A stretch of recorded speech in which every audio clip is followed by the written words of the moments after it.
Boa noite a todos. Eu me chamo Marilson Ferreira, sou aluno do curso de Engenharia Ambiental e Energias Renováveis da Universidade Federal do Pará, UFRA. Esse trabalho eu fiz em conjunto com o meu orientador, professor Antônio Clédcio Leal Silva, ele que é professor da universidade também. E a temática do nosso trabalho é indicadores de sustentabilidade. O tema, o foco do trabalho é a aplicação da caracterização morfométrica nos estudos de serviços ambientais na bacia do rio Igarapé-Açu, no município de Capanema, Pará.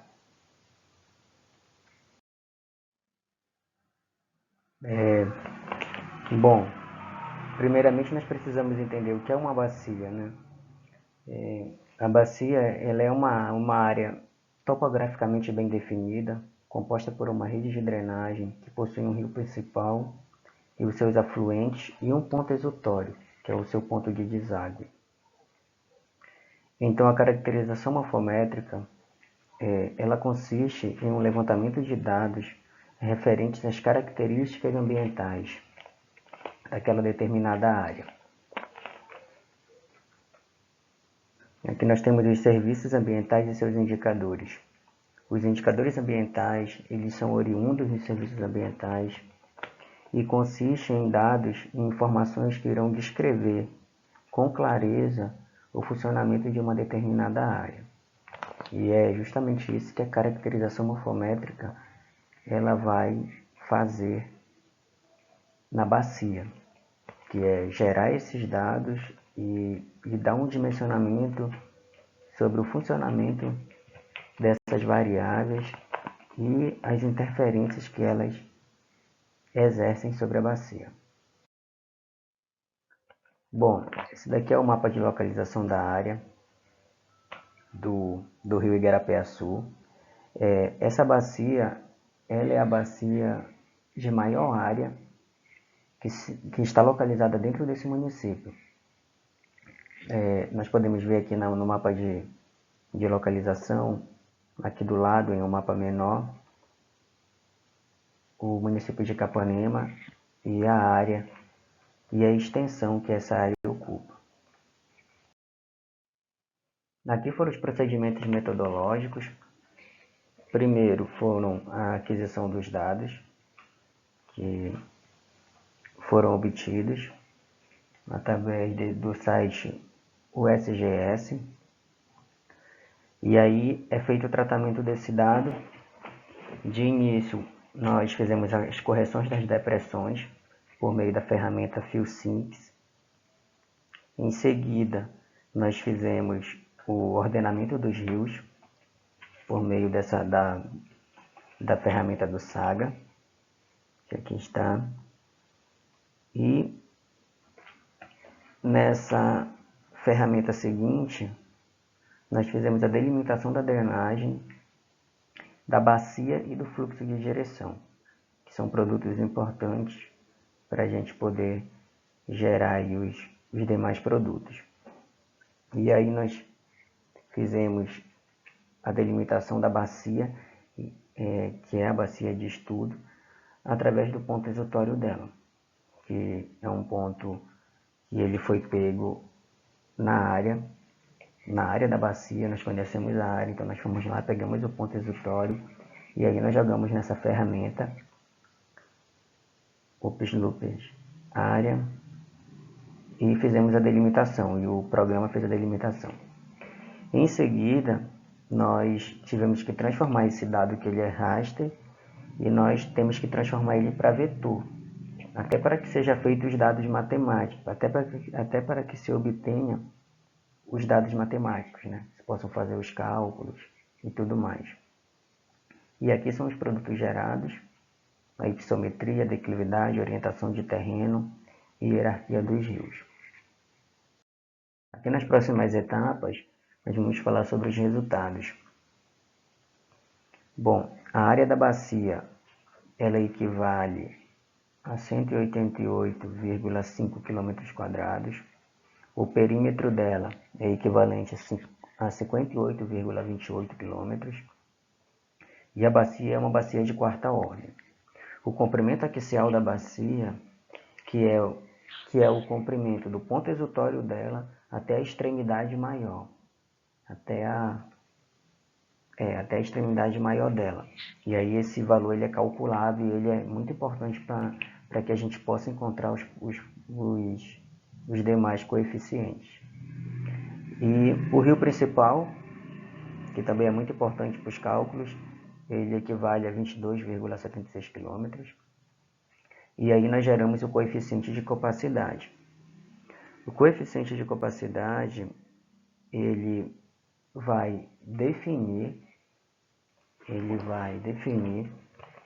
a característica dessa bacia, se ela é mais alongada, se ela é mais circular.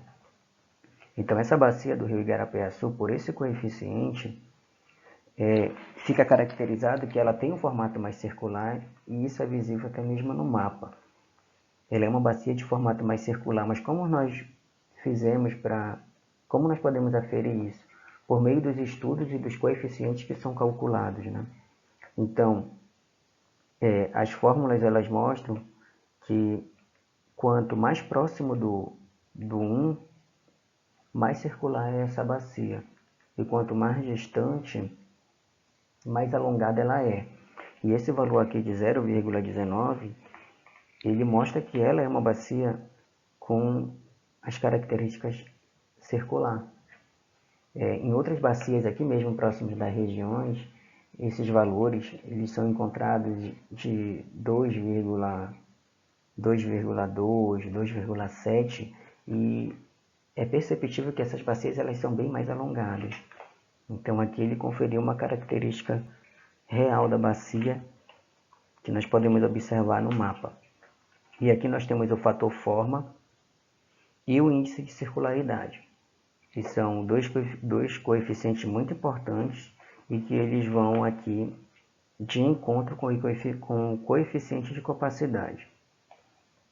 Esses dois coeficientes aqui, o fator fórmula, eles também têm a sua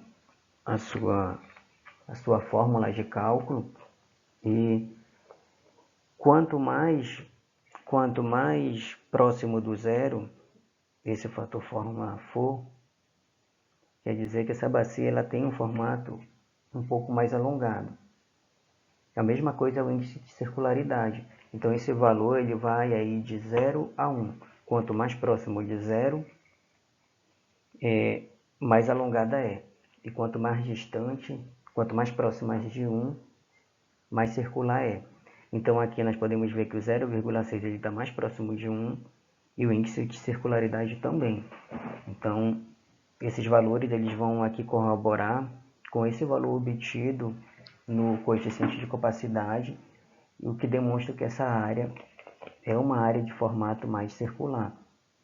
E esse fator fórmula e esse índice de circularidade também, eles dão a característica de uma bacia mais circular e uma bacia um pouco mais propensa a enchentes, a níveis de precipitação normal. Ela vai estar sendo uma bacia mais exposta, com uma probabilidade maior de ocorrência em enchentes, justamente por conta da sua circularidade.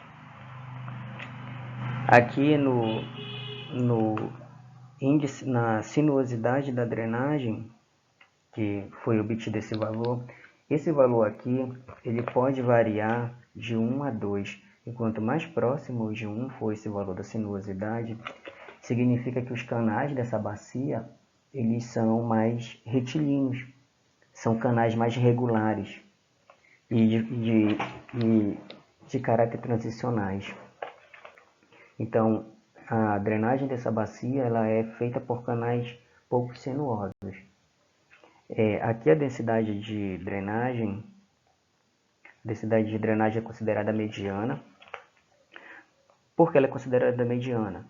Porque a fórmula dela e os estudos também que são feitos, a literatura em si, ela define que de 0,5 a 2 são consideradas drenagens medianas.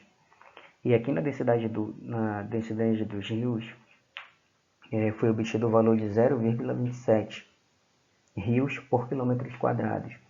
Esse também é um índice muito importante, porque ele vai dar as características dessa densidade dos rios. Então, esse valor aqui obtido, ele é um valor que ele mostra que a bacia ela tem pouca aptidão para formar novos canais. É uma bacia com pouca dinâmica para gerar novos canais. E aqui nós temos o coeficiente de manutenção. Esse coeficiente de manutenção, ele faz referência à área mínima necessária para que essa área de drenagem precisa ter para manter 1 quilômetro de rio, 1 quilômetro da rede. Então, qual a área mínima necessária para que ela mantenha esse 1 metro de drenagem? Então, é 1.745,45 metros quadrados. Então, é uma área bem grande. E é uma característica encontrada nessas bacias mais circulares, porque são bacias onde elas vão necessitar de uma área maior, até pelo seu formato. É um formato que favorece a enchente, onde até o escoamento superficial acaba sendo mais lento nela. E voltado aqui para essa área, que os solos eles são solos mais argilosos, e é o que acaba contribuindo mais. Bom,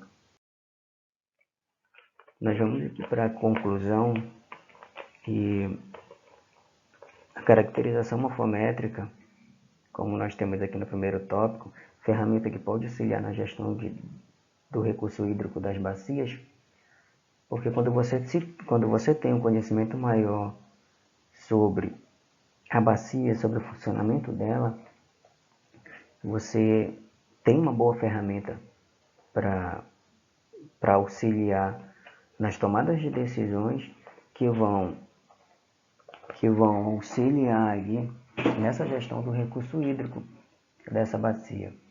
Então, a caracterização morfométrica ela é um importante indicador ambiental, porque ela descreve muito bem essa área e ela vai ajudar aí na gestão do recurso hídrico dela, na questão da conservação e preservação da área da bacia, garantindo aí o funcionamento adequado dela e auxiliando também os gestores nas tomadas de decisões. Então, a caracterização morfométrica ela pode ser considerada um importante indicador ambiental. E é isso. Espero que todos tenham gostado. Aqui nós temos as referências e agradeço a atenção de todos.